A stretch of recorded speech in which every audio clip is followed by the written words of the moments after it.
আরেক হত্যা মামলায় গ্রেফতার আসাদুজ্জামান নূর।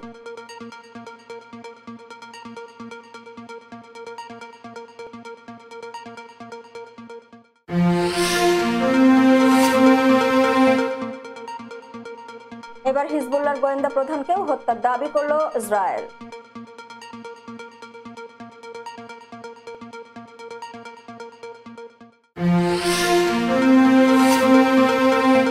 হিজবুল্লাহ প্রধানকে হত্যার নির্দেশ নিউ ইয়র্ক থেকে, বললেন ইরানি প্রেসিডেন্ট।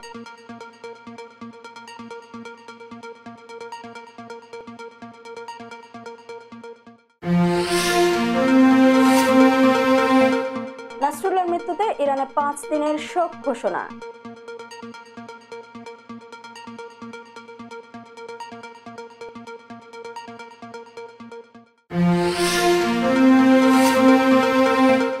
সুরক্ষিত স্থানে সরিয়ে নেওয়া হলো ইরানের সর্বোচ্চ নেতাকে।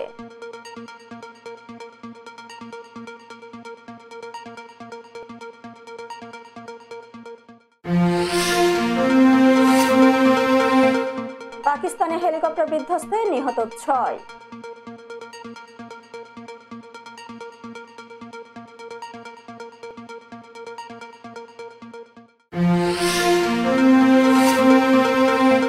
এবং কানপুর টেস্টের তৃতীয় দিনের খেলাও বাতিল, দুপুর গড়াতেই সারাদিন ছুটি পেয়ে গেলেন শান্তরা।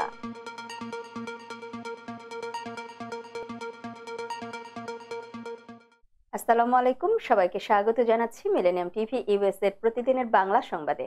আপনাদের সাথে রয়েছে আমি সুমি আহসান। দেখছিলেন সংবাদ শিরোনাম, এবারে বিস্তারিত। প্রথমেই বাংলাদেশ প্রসঙ্গ।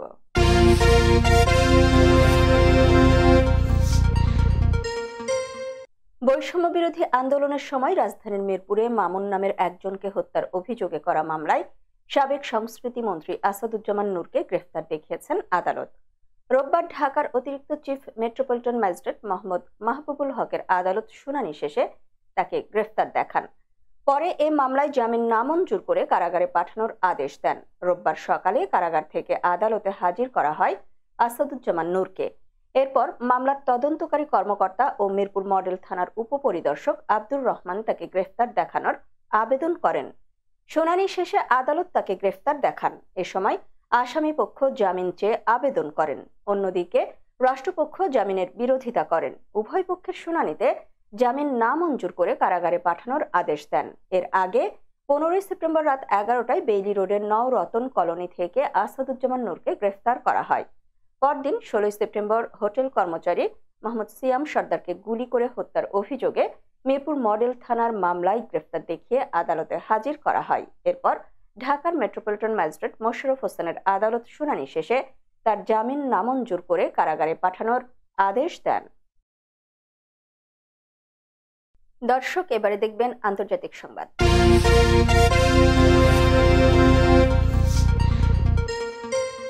এবার লেবাননের সশস্ত্র গোষ্ঠী হিজবুল্লাহর গোয়েন্দা বিভাগের প্রধান হাসান ইয়াসিনকেও হত্যা করার দাবি করেছে ইসরায়েলি দখলদার বাহিনী। শনিবার আনাদোলু এজেন্সির এক প্রতিবেদনে এ তথ্য জানানো হয়েছে। এর আগে ইসরায়েলের বিমান হামলায় হিজবুল্লাহর প্রধান হাসান নাসরুল্লাহ নিহতের বিষয়টি নিশ্চিত করে লেবাননের সশস্ত্র গোষ্ঠীটি। শুক্রবার সন্ধ্যায় বৈরুতে ব্যাপক হামলা চালায় ইসরায়েল। ওই হামলায় নাসরুল্লাহ নিহত হন বলে জানায় হিজবুল্লাহ। যদিও জেরুজালেম পোস্ট জানিয়েছে, ইসরায়েলি প্রতিরক্ষা বাহিনী দাবি করেছে শনিবার বৈরুতের দাহি জেলায় হামলা চালিয়ে তারা হিজবুল্লাহর গোয়েন্দা বিভাগের প্রধান হাসান খলিল ইয়াসিনকে হত্যা করেছে। আইডিএফ আরও জানিয়েছে, ইয়াসিন উত্তর সীমান্তে এবং ইসরায়েলি ভূখণ্ডের ভেতরের বেসামরিক এবং সামরিক লক্ষ্যবস্তু শনাক্তকরণ বিষয়ক বিভাগের প্রধান ছিলেন। হিজবুল্লাহর প্রধান হাসান নাসরুল্লাহর মৃত্যু নিশ্চিতের কয়েক ঘন্টা পরে বৈরুতে এ হামলার কথা জানায় আইডিএফ। টানা 32 বছর লেবাননের সশস্ত্র গোষ্ঠী হিজবুল্লাহ নেতৃত্ব দিয়েছিলেন হাসান নাসরুল্লাহ। ইসরায়েলি বিমান হামলায় শুক্রবার হাসান নাসরুল্লাহ নিহত হওয়ার পর হিজবুল্লাহর দায়িত্ব কে নেবেন সেটি নিয়ে চলছে আলোচনা। বার্তা সংস্থা রয়টার্স জানিয়েছে, সশস্ত্র এ গোষ্ঠীর পরবর্তী প্রধানের দায়িত্ব নিতে পারেন হাশিম শাফিউদ্দিন। হিজবুল্লাহর একটি সূত্র জানিয়েছে, ইসরায়েলি হামলা থেকে বেঁচে যাওয়া হাশিম শাফিউদ্দিনকে নতুন সেক্রেটারি জেনারেল হিসেবে দেখা যেতে পারে। রয়টার্সের প্রতিবেদনে বলা হয়েছে, হাশিম শাফিউদ্দিন হিজবুল্লাহর নির্বাহী কাউন্সিলের প্রধান এবং গোষ্ঠীটির রাজনৈতিক বিষয়গুলো তত্ত্বাবধান করেন। প্রতিরোধ যোদ্ধাদের এই গোষ্ঠীর সামরিক কার্যক্রম পরিচালনাকারী জিহাদ কাউন্সিলের সদস্য তিনি। হাশিম শাফিউদ্দিনের আরেকটি পরিচয় হলো তিনি নাসরুল্লাহর দূর সম্পর্কের ভাই। তিনি একজন ধর্মীয় ব্যক্তিত্ব। এছাড়া তিনি নিজেকে শেষ নবী হযরত মুহাম্মদ সাল্লাল্লাহু আলাইহি ওয়াসাল্লামের খুব কাছের বংশধর হিসেবেও দাবি করেন। লেবাননের সশস্ত্র সংগঠন হিজবুল্লাহর প্রধান হাসান নাসরুল্লাহকে হত্যার নির্দেশ নিউ ইয়র্ক থেকে এসেছে বলে মন্তব্য করেছেন ইরানের প্রেসিডেন্ট মাসুদ পেজেশকিয়ান। শনিবার এক বিবৃতিতে তিনি এই মন্তব্য করেন। খবর আল জাজিরার। মাসুদ পেজেশকিয়ান বলেন, আন্তর্জাতিক সম্প্রদায় ভুলে যাবে না যে এই সন্ত্রাসী হামলার নির্দেশ নিউ ইয়র্ক থেকে এসেছিল। নাসরুল্লাহর হত্যাকাণ্ডে যুক্তরাষ্ট্রের ভূমিকা অস্বীকার করা সম্ভব নয়। এর আগে লেবাননের রাজধানীতে ইসরায়েলের বিমান হামলায় হাসান নাসরুল্লাহর মৃত্যু হয়। নিহতের বিষয়টি প্রথমে ইসরায়েল দাবি করে, পরে হিজবুল্লাহ নিজেই বিবৃতিতে বিষয়টি নিশ্চিত করে। হাসান নাসরুল্লাহ ৩২ বছর ধরে এই সংগঠনের নেতৃত্বে ছিলেন। এদিকে হাসান নাসরুল্লাহকে হত্যার পর ইসরায়েলের প্রধানমন্ত্রী বেনিয়ামিন নেতানিয়াহু বলেছেন, নাসরুল্লাহ একজন সন্ত্রাসী ছিলেন। নাসরুল্লাহর হত্যায় মধ্যপ্রাচ্য ক্ষমতার ভারসাম্য পরিবর্তন করতে পারে। অন্যদিকে বিশ্বের মুসলিমদের ইসরায়েলের বিরুদ্ধে যুদ্ধে নামার ডাক দিয়েছেন ইরানের সর্বোচ্চ নেতা আয়াতুল্লাহ আলী খামেনি। দর্শক, মিলেনিয়াম টিভি ইউএস এর প্রতিদিনের বাংলা সংবাদের এ পর্যায়ে ছোট্ট একটি বিরতি। সঙ্গেই থাকুন।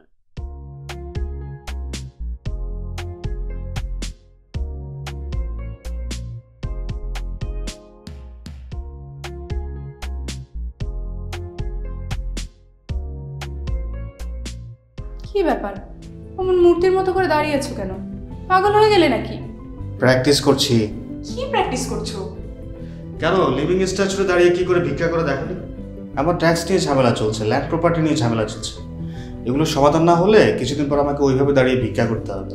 তো এখন থেকে দাঁড়িয়ে প্র্যাকটিস করছি। আহা, এত চিন্তা করছো কেন? লিগ্যাল নেটওয়ার্ক ইন্টারন্যাশনাল আছে না? Legal network international? হ্যাঁ, কিছুদিন আগে ইন্স্যুরেন্স দিয়ে সম্পভাবীদের একটা ঝামেলা হলো না? লিগ্যাল নেটওয়ার্কের মাধ্যমেই তো সেটা সমাধান হলো। শুধু ইন্স্যুরেন্সই না ভাবি, criminal case, immigration, tax, divorce, housing সংক্রান্ত যে কোনো লিগেল সমস্যার সমাধান পেয়ে যাবেন লিগেল নেটওয়ার্কে। যুক্তরাষ্ট্রের 50টি স্টেটে যে কোনো প্রান্তে যে কোনো লিগেল সহায়তা দিতে কিন্তু আমাদের সঙ্গে আছে লিগেল নেটওয়ার্ক ইন্টারন্যাশনাল। শুধু তাই নয়, লিগেল নেটওয়ার্কে আছেন যুক্তরাষ্ট্রের স্বনামধন্য সব লয়ার, যাদের আইনি সহায়তায় যে কোনো লিগেল সমস্যার সমাধান পেয়ে যাবেন খুব সহজেই। তাহলে দেরি কেন? এখনই চলো লিগ্যাল নেটওয়ার্কে। I'm Nasrin Mosnu, immigration attorney. I was born and raised here in New York City. I have been working at various immigration firms since I was a teenager, including with my father. I'm passionate and dedicated about immigration. I am committed to provide my clients with nothing but the best. আমরা asylum office, immigration court সহ যুক্তরাষ্ট্রের 50টি state ও বাংলাদেশ কনসুলেটে আপনাদের আইনগত সহায়তার নিশ্চয়তা দিচ্ছি। Please come and take advantage of our excellent legal services. Our initial consultations are always free. বরেণ্য অভিনেতা আবুল হায়াত একজন স্বাস্থ্য সচেতন মানুষ। একদিন শুটিংয়ে হঠাৎ অসুস্থ হয়ে হতাশায় ভোগেন। সবাই ব্যস্ত, এখন আমার সেবা করবে কে? কেন? নিউ ইয়র্কে গোল্ডেন এজ হোম কেয়ার আছে না, আপনাদের হতাশা দুশ্চিন্তা দূর করে সুস্থ করে তোলে যাদের অঙ্গীকার। সঠিক সময়ে সঠিক সেবা দেওয়ার বিশ্বস্ত প্রতিষ্ঠানের নাম golden age home care. Golden age home care new ইয়র্কবাসীর পূর্ণ আস্থার জায়গা। দর্শক, আবারও স্বাগত মিলেনিয়াম টিভি ইউএস এর প্রতিদিনের বাংলা সংবাদে। দেখছিলেন আন্তর্জাতিক সংবাদ। হিজবুল্লাহ নেতা হাসান নাসরুল্লাহ লেবাননের বৈরুতে বিমান হামলায় নিহত হওয়ার কয়েক ঘন্টা আগে ইরানের একজন গুপ্তচর ইসরায়েলি কর্তৃপক্ষকে তার অবস্থান সম্পর্কে জানিয়েছিলেন বলে প্রতিবেদন প্রকাশিত হয়েছে। ফরাসি সংবাদপত্র লে প্যারিসিয়ানের বরাত দিয়ে রোববার এক প্রতিবেদনে এই খবর জানিয়েছে সংবাদ মাধ্যম এনডিটিভি। লেবাননের একটি নিরাপত্তা সূত্রের উদ্ধৃতি দিয়ে প্রতিবেদনে বলা হয়েছে, ইসরায়েলি কর্তৃপক্ষকে ওই গুপ্তচর জানিয়েছিলেন সংগঠনের বেশ কয়েকজন শীর্ষ সদস্যের সঙ্গে একটি বৈঠকে যোগ দিতে বৈরুতের দক্ষিণ শহরতলিতে হিজবুল্লাহর ভূগর্ভস্থ সদর দপ্তরে থাকবেন নাসরুল্লাহ। যদিও এ বিষয়ে আর বিস্তারিত কোনো তথ্য জানানো হয়নি। এদিকে সংবাদ মাধ্যম ওয়াল স্ট্রিট জার্নালে প্রকাশিত এক প্রতিবেদনে বলা হয়েছে, হিজবুল্লাহ প্রধান হাসান নাসরুল্লাহ ইসরায়েলি বিমান বাহিনীর হামলায় নিহত হয়েছেন। এই হামলা একটি সূক্ষ্ম পরিকল্পনার মাধ্যমে করা হয়েছে এবং এতে বেশ কয়েকটি গোয়েন্দা সংস্থা জড়িত ছিল। হামলাটি এমন সময় হয়েছে যখন নাসরুল্লাহ এবং ইরান সমর্থিত গোষ্ঠীর অন্যান্য নেতারা লেবাননের বৈরুতে একটি বাংকারে জড়ো হয়েছিলেন। প্রতিবেদন মতে দক্ষিণ বৈরুতের একটি ব্যস্ত এলাকা থেকে বাংকারটি 60 ফুটেরও বেশি নিচে ছিল। প্রতিবেদনে আরও বলা হয়েছে, নেতারা ইসরায়েলের বিরুদ্ধে একটি হামলার পরিকল্পনা নিয়ে আলোচনা করতেই সেই বাংকারে জড়ো হয়েছিলেন। হিজবুল্লাহ প্রধানকে হত্যার লক্ষ্যে ইসরায়েল সাম্প্রতিক ইতিহাসে সবচেয়ে বড় হামলাটি চালিয়েছে বলে দাবি করা হয় প্রতিবেদনে। এছাড়া মাটির নিচে 60 ফুটেরও বেশি ভারী সুরক্ষিত অবস্থানকে লক্ষ্য করে হামলা চালাতে ইসরায়েল প্রায় 80 টন বোমা ব্যবহার করেছে। ইসরায়েলের বিমান হামলায় লেবাননের সশস্ত্র সংগঠন হিজবুল্লাহর প্রধান হাসান নাসরুল্লাহর মৃত্যুতে 5 দিনের শোক ঘোষণা করেছে ইরান। ইরানের সর্বোচ্চ ধর্মীয় নেতা আয়াতুল্লাহ আলী খামেনি শনিবার এক বিবৃতিতে এ তথ্য জানান। প্রতিশোধের হুঁশিয়ারি দিয়ে তিনি বলেন, হাসান নাসরুল্লাহর মৃত্যু প্রতিশোধহীন যাবে না, তিনি শহীদ হয়েছেন। বিশ্বের মুসলিমদের ইসরায়েলের বিরুদ্ধে দাঁড়াতে হবে। এর আগে লেবাননের রাজধানীতে ইসরায়েলের বিমান হামলায় হাসান নাসরুল্লাহর মৃত্যু হয়। নিহতের বিষয়টি প্রথমে ইসরায়েল দাবি করে, পরে হিজবুল্লাহ নিজেই বিবৃতিতে বিষয়টি নিশ্চিত করে। হাসান নাসরুল্লাহ 32 বছর ধরে এই সংগঠনের নেতৃত্বে ছিলেন। এদিকে হাসান নাসরুল্লাহকে হত্যার পর ইসরায়েলের প্রধানমন্ত্রী বেনিয়ামিন নেতানিয়াহু বলেছেন, নাসরুল্লাহ একজন সন্ত্রাসী ছিলেন। নাসরুল্লাহর হত্যায় মধ্যপ্রাচ্যে ক্ষমতার ভারসাম্য পরিবর্তন করতে পারে। উল্লেখ্য, গত বছরের অক্টোবরে গাজা যুদ্ধ শুরু হওয়ার পর থেকে মিত্র হামাসের সমর্থনে ইসরায়েলে নানা সময় ছোট আকারে হামলা করেছে হিজবুল্লাহ। বলা হয়, হিজবুল্লাহর প্রধান সমর্থক ও অস্ত্র সরবরাহকারী দেশ ইরান। ইরানের সর্বোচ্চ নেতা আয়াতুল্লাহ আলী খামেনিকে সুরক্ষিত স্থানে সরিয়ে নেওয়া হয়েছে। বার্তা সংস্থা রয়টার্সকে এ তথ্য জানিয়েছেন দেশটির কয়েকজন কর্মকর্তা। লেবাননে ইরান সমর্থিত গোষ্ঠী হিজবুল্লাহর প্রধান হাসান নাসরুল্লাহকে ইসরায়েল হত্যা করার পরিপ্রেক্ষিতে এমন পদক্ষেপ নেওয়া হয়েছে। হিজবুল্লাহ সদস্যদের ব্যবহার করা কয়েক হাজার পেজার ও ওয়াকিটকি বিস্ফোরণের পর ইরানের রেভলিউশনারি গার্ড তাদের সব সদস্যদের যে কোনো ধরনের যোগাযোগ ডিভাইসের ব্যবহার বন্ধের নির্দেশ দেয়। লেবানন ও হিজবুল্লাহ বলেছে, এসব পেজার ও ওয়াকিটকি বিস্ফোরণের পেছনে ইসরায়েলের হাত রয়েছে। যদিও ইসরায়েল এসব হামলার সঙ্গে জড়িত থাকার বিষয়ে কোনো মন্তব্য করেনি। ইরানের 2 জন আঞ্চলিক কর্মকর্তা রয়টার্সকে জানান, খামেনিকে দেশটির একটি সুরক্ষিত অবস্থানে সরিয়ে নেওয়া হয়েছে। ওই কর্মকর্তারা আরও জানান, নাসরুল্লাহ হত্যাকাণ্ডের পর পরবর্তী পদক্ষেপ ঠিক করতে হিজবুল্লাহ ও তাদের অন্য আঞ্চলিক মিত্র গোষ্ঠীগুলোর সঙ্গে যোগাযোগ রাখছে ইরান। গতকাল শনিবার ইরানের গণমাধ্যম জানিয়েছে, শুক্রবার বৈরুতে ইসরায়েলের যে বিমান হামলায় নাসরুল্লাহ নিহত হয়েছেন, ওই একই হামলায় ইরানের রেভলিউশনারি গার্ডের ডেপুটি কমান্ডার আব্বাস নীল ফোরোশনও নিহত হয়েছেন। গত বছরের অক্টোবরে গাজা যুদ্ধ শুরু হওয়ার পর থেকে বিভিন্ন সহিংসতায় রেভলিউশনারি গার্ডের বেশ কয়েকজন কমান্ডার নিহত হয়েছেন। এদিকে নাসরুল্লাহকে হত্যার বিষয়ে ইসরায়েলের ঘোষণার পর এক বিবৃতিতে খামেনি বলেছেন, এখন প্রতিরোধ শক্তিগুলো এই অঞ্চলের ভাগ্য নির্ধারণ করবে এবং হিজবুল্লাহ থাকবে এর সামনের সারিতে। দর্শক, মিলেনিয়াম টিভি ইউএস এর প্রতিদিনের বাংলা সংবাদের এই পর্যায়ে ছোট্ট একটি বিরতি, সঙ্গে থাকুন।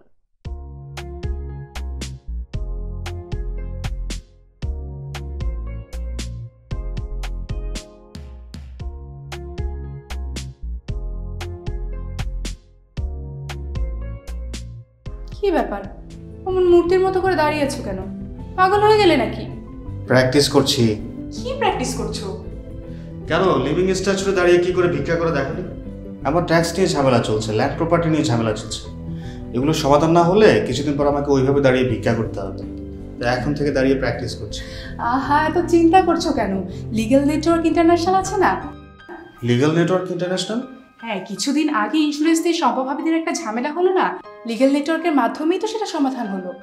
শুধু ইন্স্যুরেন্সই না ভাবি, criminal case, immigration, tax, divorce, housing সংক্রান্ত যে কোনো লিগেল সমস্যার সমাধান পেয়ে যাবেন লিগেল নেটওয়ার্কে। যুক্তরাষ্ট্রের 50টি স্টেটে যে কোনো প্রান্তে যে কোনো লিগেল সহায়তা দিতে কিন্তু আমাদের সঙ্গে আছে লিগেল নেটওয়ার্ক ইন্টারন্যাশনাল। শুধু তাই নয়, লিগেল নেটওয়ার্কে আছেন যুক্তরাষ্ট্রের স্বনামধন্য সব লয়ার, যাদের আইনি সহায়তায় যে কোনো লিগেল সমস্যার সমাধান পেয়ে যাবেন খুব সহজেই। তাহলে দেরি কেন? এখনই চলো লিগ্যাল নেটওয়ার্কে। I'm Nasrin Mosnu, immigration attorney. I was born and raised here in New York City. I have been working at various immigration firms since I was a teenager, including with my father. I'm passionate and dedicated about immigration. I am committed to provide my clients with nothing but the best. আমরা asylum office, immigration court সহ যুক্তরাষ্ট্রের 50টি state ও বাংলাদেশ কনসুলেটে আপনাদের আইনগত সহায়তার নিশ্চয়তা দিচ্ছি। Please come and take advantage of our excellent legal services. Our initial consultations are always free. বরেণ্য অভিনেতা আবুল হায়াত একজন স্বাস্থ্য সচেতন মানুষ। একদিন শুটিংয়ে হঠাৎ অসুস্থ হয়ে হতাশায় ভোগেন। সবাই ব্যস্ত, এখন আমার সেবা করবে কে? কেন নিউ ইয়র্কে গোল্ডেন এইজ হোম কেয়ার আছে না? আপনাদের হতাশা দুশ্চিন্তা দূর করে সুস্থ করে তোলে যাদের অঙ্গীকার। সঠিক সময়ে সঠিক সেবা দেওয়ার বিশ্বস্ত প্রতিষ্ঠানের নাম golden age home care. Golden age home care new ইয়র্কবাসীর পূর্ণ আস্থার জায়গা। দর্শক আবারও স্বাগত মিলেনিয়াম টিভি ইউএস এর প্রতিদিনের বাংলা সংবাদে। দেখছিলেন আন্তর্জাতিক সংবাদ। পাকিস্তানের খাইবার পাখতুনখাওয়ার উত্তর ওয়াজিরিস্তানে হেলিকপ্টার বিধ্বস্তে 6 জন নিহত হয়েছেন। আহত হয়েছেন অন্তত 8 জন। গতকাল শনিবার বেলা 11টার দিকে এই দুর্ঘটনা ঘটেছে বলে জানিয়েছে পাকিস্তানের সংবাদ মাধ্যম ডন। সংশ্লিষ্ট সূত্রের বরাত দিয়ে ডন বলছে, বিধ্বস্ত হেলিকপ্টারটি মারি পেট্রোলিয়াম নামের একটি তেল কোম্পানি ভাড়া করেছিল। কারিগরি ত্রুটির কারণে উড্ডয়নের একটু পরই এটি শিওয়া ওয়েল্ড ফিল্ডের কাছে বিধ্বস্ত হয় বলে প্রাথমিকভাবে জানা গেছে। MI-8 মডেলের হেলিকপ্টারটিতে মোট 14 জন আরোহী ছিলেন, যাদের মধ্যে ছিলেন 3 রাশিয়ান পাইলট এবং অন্যান্য ক্রুরা। স্থানীয় কর্মকর্তারা বলেছেন, আহতদের উদ্ধার করে সিএমএস থাল হাসপাতালে ভর্তি করা হয়েছে। সিভিল এভিয়েশন কর্তৃপক্ষ এক বিবৃতিতে বলেছে, ইঞ্জিন বিকল হয়ে হেলিকপ্টারটি মাটিতে আছড়ে পড়ে। এতে কোনো ধরনের নাশকতার সংশ্লিষ্টতা পাওয়া যায়নি। নেপালে ভয়াবহ বন্যা ও ভূমিধসে অন্তত 112 জনের মৃত্যু হয়েছে। এছাড়া নিখোঁজ রয়েছে অনেকেই। মৃতের সংখ্যা আরো বাড়তে পারে বলে আশঙ্কা করা হচ্ছে। নেপালি সংবাদ মাধ্যম কাঠমান্ডু পোস্ট জানায়, গত 3 দিন ধরে টানা বর্ষণে দেশ জুড়ে ভয়াবহ বন্যা ও ভূমিধস হয়েছে। এতে শনিবার রাত পর্যন্ত অন্তত 112 জনের মৃত্যু হয়েছে। অন্তত 38 জন নিখোঁজ রয়েছেন। নেপালের স্বরাষ্ট্র মন্ত্রণালয়ের বিবৃতিতে বলা হয়, চলমান দুর্যোগে 99 জনের মৃত্যু এবং 100 জন আহত হয়েছে। এছাড়া পাস্থার, ঝাপা, মহত্তারি, কাঠমান্ডু, ললিতপুর, কাভ্রে, সিন্ধলি, ধাদিং, সিন্ধুপালচক, দোলাখা এবং রূপানদেহি জেলায় অন্তত 68 জন নিখোঁজ রয়েছেন। তবে কাঠমান্ডু পোস্টের স্থানীয় সংবাদদাতাদের দেওয়া তথ্য এবং নেপাল পুলিশ ও আর্মড পুলিশ বাহিনীর সদর দপ্তরের তথ্যে দেশব্যাপী 112 জন মারা গেছেন বলে জানা গেছে। কাঠমান্ডু পোস্ট বলছে, বন্যা এবং ভূমিধসের জেরে দেশটির অনেক অংশে মানুষের জীবনযাত্রা বিপর্যস্ত হয়ে উঠেছে। অনেক মহাসড়ক এবং রাস্তায় যান চলাচল ব্যাহত হয়েছে। বিভিন্ন স্থানে হাজার হাজার যাত্রী আটকা পড়েছেন। শত শত বাড়ি ও সেতু ধসে পড়েছে বা ভেসে গেছে। দর্শক, এবারে দেখবেন স্বাস্থ্য সংবাদ।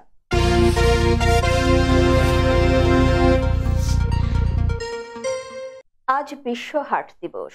প্রতি বছর 29 সেপ্টেম্বর এই দিনটি পালিত হয়।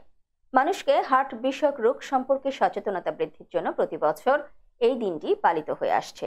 এই বছর এই দিবসের প্রতিপাদ্য হল ইউজ হার্ট ফর অ্যাকশন। জনসাধারণের মধ্যে কার্ডিওভাস্কুলার তথা হার্টের অসুখ সম্বন্ধে সচেতনতা বাড়াতে 1999 সালে প্রথম ওয়ার্ল্ড হার্ট ফেডারেশন ও বিশ্ব স্বাস্থ্য সংস্থার মিলিত প্রচেষ্টায় এই দিনটিকে সারা বিশ্ব জুড়ে হার্ট দিবস হিসেবে পালন করা হয়। ওয়ার্ল্ড হার্ট ফেডারেশনের প্রেসিডেন্ট অ্যান্টনি বয়েস দে লুনা এই বিশেষ দিনটিকে উদযাপনের কথা বলেন। যত দিন যাচ্ছে তত বেশি যেন হার্টের নানা সমস্যা বৃদ্ধি পাচ্ছে। বর্তমানে অল্প বয়সী ছেলেমেয়েরাও এই রোগে আক্রান্ত হচ্ছে। অথচ সুষম খাদ্য গ্রহণ, ফাস্টফুড জাতীয় খাবার থেকে বিরত থাকা, নিয়মিত শরীরচর্চার মাধ্যমে এই রোগের ঝুঁকি থেকে অনেকটাই মুক্ত থাকা সম্ভব। তাই সচেতনতা বৃদ্ধি এই দিবস পালনের মূল উদ্দেশ্য। তাছাড়া এই দিনটি উপলক্ষে বিভিন্ন হাসপাতালে ফ্রি মেডিকেল ক্যাম্প, র্যালি ও সেমিনার ইত্যাদির আয়োজন করা হয়। সর্বোপরি সচেতনতা বৃদ্ধির লক্ষ্যে বিভিন্ন পদক্ষেপ নেওয়া হয়। দর্শক, মিলেনিয়াম টিভি ইউএস এর প্রতিদিনের বাংলা সংবাদের এই পর্যায়ে আবারও ছোট্ট একটি বিরতি। সঙ্গেই থাকুন।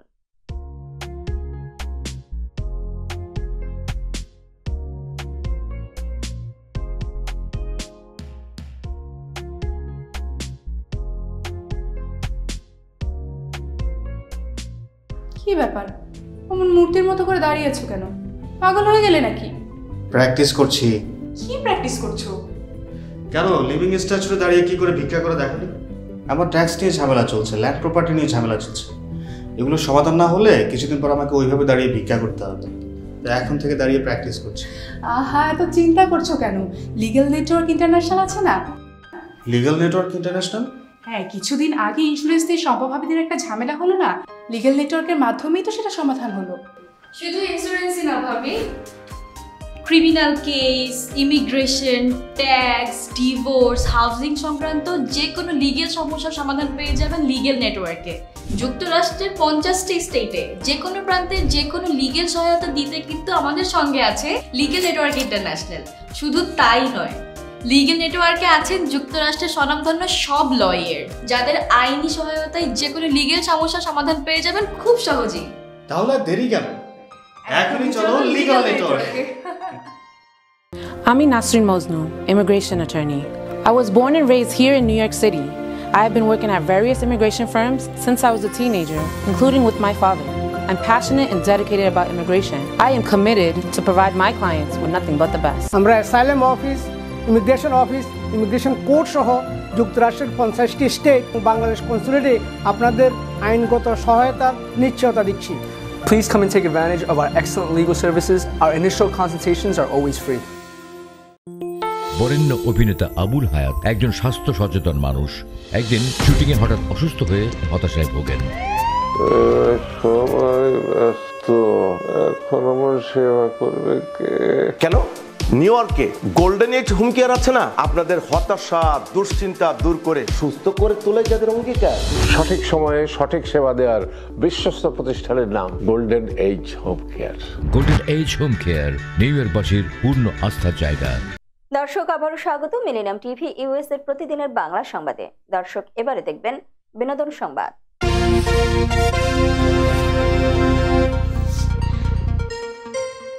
বলিউডের তারকাদের মেলা বসেছিল আইফা অ্যাওয়ার্ডে। এবার আবুধাবিতে এই আয়োজন করা হয়েছিল। আইফার মঞ্চে সেরা অভিনেতা শাহরুখ খান, সেরা অভিনেত্রী রানী মুখার্জি। বাকি পুরস্কারের তালিকাতেও বলিউডের অভিজ্ঞ তারকাদের সংখ্যাই বেশি। হিন্দুস্তান টাইমস থেকে জানা যায়, Shahrukh Khan box office hit করা সিনেমা জওয়ানের জন্য সেরা অভিনেতার পুরস্কার জিতেছেন। সেরা অভিনেত্রীর পুরস্কার জিতেছেন Rani Mukherjee. Mrs Chatterjee versus Norway সিনেমার দুর্দান্ত পারফরমেন্সের জন্য এই সম্মাননা পেয়েছেন রানী। সেরা পরিচালকের সম্মান গিয়েছে বিধু বিনোদ চোপড়ার ঝুলিতে। 12 ফেল সিনেমার জন্য পুরস্কৃত হয়েছেন বর্ষিয়ান পরিচালক। রকি আর রানী কি প্রেম কাহিনীর জন্য সেরা সহ অভিনেত্রীর পুরস্কার জিতেছেন শাবানা আজমি। অ্যানিমেলের জন্য সেরা সহ অভিনেতার পুরস্কার জিতেছেন অনিল কাপুর। একই সিনেমার জন্য সেরা খল অভিনেতার পুরস্কার জিতেছেন ববি দেওল। এছাড়াও সেরা গায়ক হয়েছেন ভূপিন্দর বাব্বল। অর্জুন ভ্যালি চরিত্রে সেরা গায়িকা শিল্পারাও চালিয়া। এবারে আইফার অনুষ্ঠান সঞ্চালনা করেছেন শাহরুখ খান ও ভিকি কৌশল। পাকিস্তানের জনপ্রিয় ব্যান্ড জাল শুক্রবার সন্ধ্যায় ঢাকার পূর্বাচল 300 ফুট এক্সপ্রেসওয়ের পাশে ঢাকা এরিনায় এই ব্যান্ড দলটির কনসার্ট হওয়ার কথা ছিল। আর সেই আগ্রহে অপেক্ষার প্রহর গুনছিলেন ভক্তরা। হুট করে সব আশায় গুড়ে বাড়ি। ভারী বৃষ্টির কারণে স্থগিত করা হয়েছে লিজেন্ডস অব দ্য ডিকেড কনসার্টটি। বাতিল হয়ে যায় পাকিস্তানি ব্যান্ড জাল সহ দেশের 3 ব্যান্ডের পূর্ব ঘোষিত লিজেন্ডস অব দ্য ডিকেড কনসার্টটি। অবশেষে ভেন্যু পরিবর্তন করে অনুষ্ঠিত হয় শনিবার বিকেলে যমুনা ফিউচার পার্কের নর্থ কোর্টে ব্যান্ডটিকে কেন্দ্র করে আয়োজিত লিজেন্ডস অব দ্য ডিকেড শিরোনামে কনসার্ট শুরুর পর বিশৃঙ্খলা দেখা দেয়। এতে মাঝপথে বন্ধ হয়ে যায় আয়োজন, যা বন্ধ ছিল প্রায় 1.5 ঘন্টা। এরপর সেনা হস্তক্ষেপে তা আবারও শুরু হয়। কনসার্ট শুরুর পর ধারণ ক্ষমতার চেয়ে বেশি দর্শক ঢুকে পড়ায় এমন বিশৃঙ্খলা তৈরি হয় বলে জানা গেছে। এক পর্যায়ে দর্শকদের হইচই বাড়তে থাকে। তখন মঞ্চে পারফর্ম করতে থাকা দল ভাইকিংস গান গাওয়া বন্ধ করে দেয়। তখন নিরাপত্তার জন্য মঞ্চ থেকে সরিয়ে নেওয়া হয় ব্যান্ডটিকে। এ কারণে কনসার্ট বন্ধ ছিল প্রায় 1.5 ঘন্টা। এরপর সেনা সদস্যদের হস্তক্ষেপে কনসার্ট আবারও শুরু হয়। দর্শক, এবারে দেখবেন খেলার সংবাদ।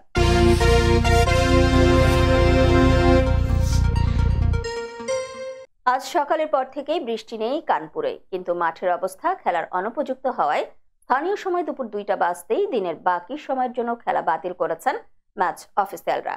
কানপুরে বৃষ্টি বিঘ্নিত প্রথম দিনে মাত্র 35 ওভার খেলতে পেরেছিল বাংলাদেশ। 3 উইকেটে 107 রান তোলা বাংলাদেশ পরের 2 দিনে রান বাড়ানোর কোনো সুযোগ পায়নি। গতকালও কোনো খেলা হয়নি। গতকাল রাতভর বৃষ্টি হয়েছে। আজ মাঠ ভেজা থাকায় প্রথম সেশনের খেলা হয়নি। দ্বিতীয় সেশনে খেলা শুরু হওয়ার আশা করা হচ্ছিল, কিন্তু স্থানীয় সময় দুপুর 12টায় মাঠ পরীক্ষা করে আম্পায়াররা সিদ্ধান্ত নেন খেলা তখনও শুরু করা সম্ভব নয়। তখন জানানো হয় তৃতীয় সেশনে খেলা শুরু করা যাবে কিনা সেটা দেখতে দুপুর 2টায় আবার নামবেন তারা। 2টা বাজতেই মাঠে নামেন অফিসিয়ালরা, কিন্তু মিড অফ অঞ্চলের একটি জায়গা নিয়ে অসন্তুষ্ট ছিলেন সবাই। তখনও ওই জায়গাটা অনুপযুক্ত ছিল খেলা শুরুর জন্য। এ কারণে দুই দলের কর্মকর্তাদের ডেকে মিড অফ অঞ্চলের দিকে ইঙ্গিত করে সিদ্ধান্ত জানিয়ে দেন। 2 মিনিট পরে ঘোষণা আসে, আজকের জন্য খেলা পরিত্যক্ত। সংবাদ শেষ করার পূর্বে শিরোনামগুলো আরো একবার। মিরপুরের আরেক হত্যা মামলায় গ্রেফতার আসাদুজ্জামান নূর।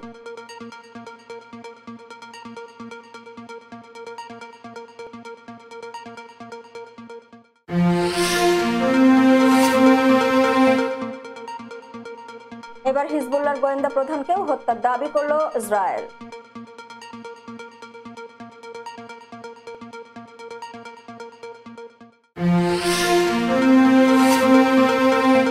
হিজবুল্লাহ প্রধানকে হত্যার নির্দেশ নিউ ইয়র্ক থেকে বললেন ইরানি প্রেসিডেন্ট।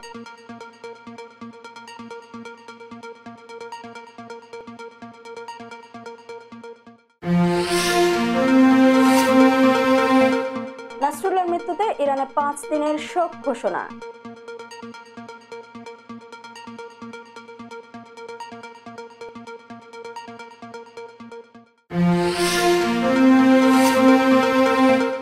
সুরক্ষিত স্থানে সরিয়ে নেওয়া হলো ইরানের সর্বোচ্চ নেতাকে।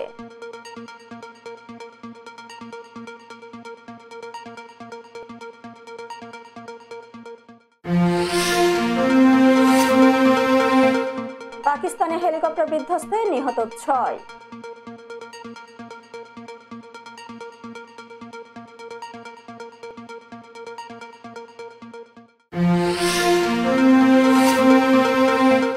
এবং কানপুর টেস্টের তৃতীয় দিনের খেলাও বাতিল, দুপুর গড়াতেই সারাদিন ছুটি পেয়ে গেলেন শান্তরা।